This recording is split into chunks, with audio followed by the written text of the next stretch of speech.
انتظرته الأمة آلاف السنين ليأتي فيصنع الثورة الاشتراكية، لكنه لم يفعل.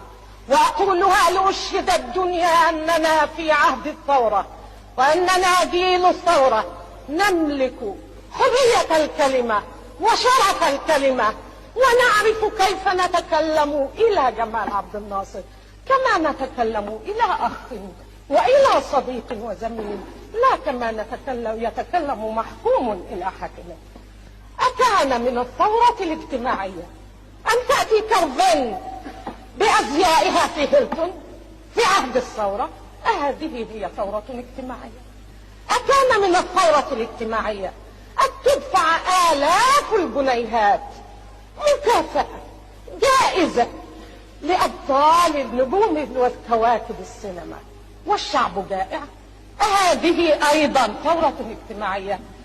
إذا ظللت يا سيد الرئيس، بل يا أخي جمال، تسمع هذا الكلام عن أعداء الشعب وعن خصوم الشعب وعن من يدفع ومن لا يدفع، فإني أقول وسأظل أقول إن هذه هي إرادة الشعب أن تثور لا أن تصلح، لأن واقعنا فعلا يحتاج إلى ثورة، ويحتاج إلى أن تزول المتناقضات التي نشهدها في السيارات الفخمة وفي السجاجيد الفخمة في الدواوين، وفي هذا البذخ والإسراف الذي نشهده، وبين أبناء الشعب من تعرف أنه لا يملك الجنيهات الخمسة التي يقال إنها متوسط دخل الفرد. لماذا؟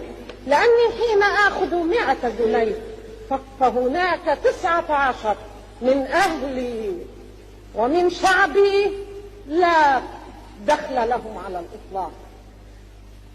القانون الاشتراكية التي تصدر قوانين إصلاحية وليست قوانين ثورية، فيما عدا قانون الإصلاح الزراعي الذي صدر في ثورة الثورة وفي عنفوان الثورة وإبانها، فأحدث قانون هو قانون الإعفاء من ضريبة السكن.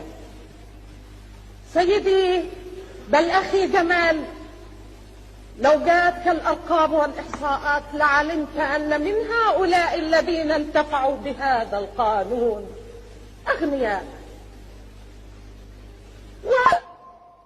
وانتفعنا نحن لسنا من الفقراء.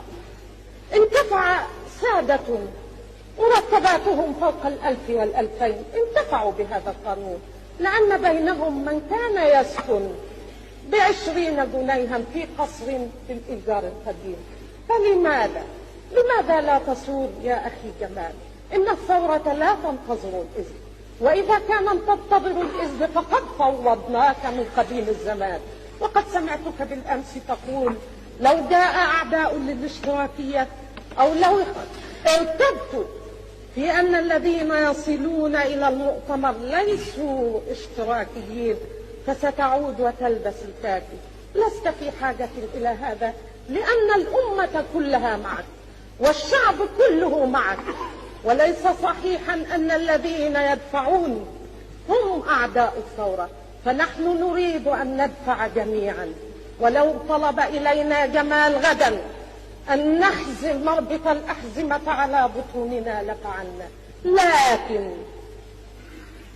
لتذهب هذه الأموال الموفرة إلى الشعب، لا لتنفق في غير ذلك، لا لتدفع جوائز مالية للنجوم والكواكب، ولا لتصرف عن طريق الإذاعات وده. فإن أي مذيعة تأخذ، أو أقصد أي مطربة إذاعية تأخذ من الدخل أكثر مما يأخذ جمال عبد الناصر، فهل هذه هي الكفاية والعدل؟ أولم نكافح في حياتنا مثل ما كافحت مطربات عمر حياتهن العاملة 7 سنوات؟ وقد ربينا في جيل الثورة، ولا نريد أن ننتظر قوانين إصلاحية، إننا نريد جمال الفائز ولا نريد جمال المصلح. وشكرا.